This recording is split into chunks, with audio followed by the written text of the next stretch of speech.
there is a moment on the dark side of the moon that breaks people. It arrives a little under halfway through the album, and it does something the rest of the record, for all its fame, does not quite do. It makes people cry, not think, not nod, not admire. Cry. A woman's voice rises out of a slow piano figure and begins to wail, wordlessly, climbing and breaking and climbing again. And somewhere in that wail, people who have never read a word about this band, who could not name a single member, find themselves undone. The track is called The Great Gig in the Sky. And here is the fact that should stop you cold. There is not a single lyric in it. Not one word. The most devastating moment on the most famous album in the history of rock is made entirely of harmony and a human voice, with nothing to say and everything to express. I want you to sit with why that matters, because it is the key to a theft that has lasted 50 years. When we argue about who the genius of Pink Floyd really was, we argue about words. Roger Waters wrote the lyrics, and lyrics are visible, quotable, claimable. You can point to a line about lunatics and grass and say, there, that is the genius. The conceptual themes of the album: time slipping away, money, madness, death. Those are Waters. And they are the part the culture knows how to credit, because the culture credits what it can read. But the moment that actually levels you, the wordless one, cannot be claimed by the man who wrote the words. By definition, there are no words there to write. So whose is it? It belongs to Richard Wright.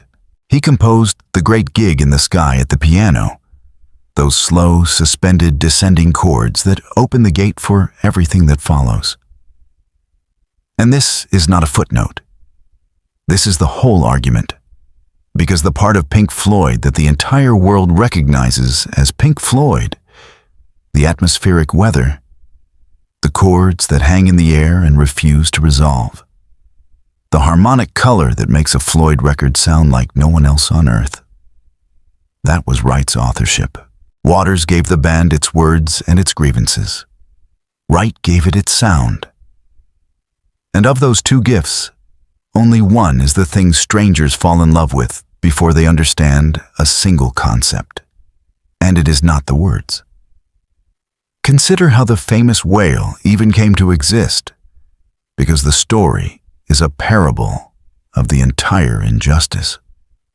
In 1973, at Abbey Road, the band had Wright's instrumental, but no idea what should sit on top of it. A session singer named Claire Torrey was brought in. A woman with no investment in the band's mythology, no stake in the legend, just a voice for hire. They played her the chords and gave her almost no instruction. She tried words at first, and it did not work. So she stopped using words.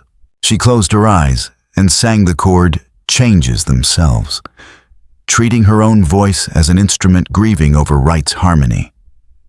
And in a couple of takes, she produced one of the most overwhelming vocal performances ever committed to tape. For this, she was paid a flat session fee, the going rate, a few pounds, doubled because it was a Sunday, and then she was sent home. And for decades, her name appeared nowhere near the songwriting credit, as though the wail had simply materialized out of the air.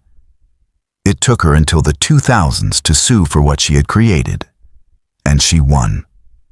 And the credit was finally changed to name her alongside Wright. But notice what the lawsuit confirms. The most moving moment on the album was authored by the two people the band's mythology had the least room for: the forgotten keyboardist and the hired singer, while the man whose words framed the record carried the title of genius for half a century. The truth was hiding in plain sight, in the one place no lyricist could reach, and almost no one looked there. Because we are trained to believe that the meaning of a song lives in its words, and that whoever writes the words owns the soul of the thing. But a record is not its words. A record is the experience of hearing it. And the experience of the dark side of the moon. The reason it sat on the charts for more than 14 years, the reason it is sold in numbers that are difficult to comprehend, is not primarily verbal. It is atmospheric. It is the feeling of floating in a vast, dark, warm space, of being held by sound. And that feeling is harmonic, and the harmony is right. Listen to what he actually does across the album. The lush, drifting chords of us and them. A song whose harmonic frame is entirely his. That slow swell that feels like watching something terrible happen from very far away. The electric piano on Breathe. The bed of sound the whole record rests on from its first breath. Again and again, the thing your body responds to before your mind catches up is right. And the thing your mind quotes afterward is Waters. And only one of those two men is remembered as the author of The Soul of Pink Floyd. This is what I mean when I say there was a theft, though it was a quiet one. The kind committed less by any single person than by a culture that does not know how to credit what it cannot read.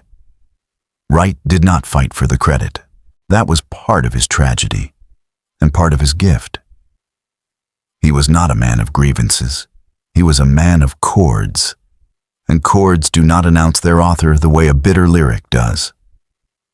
He simply sat at the piano and built the room that everyone else got to live in.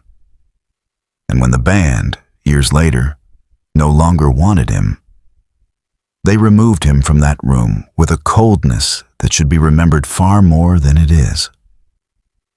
Because here is the heart of it.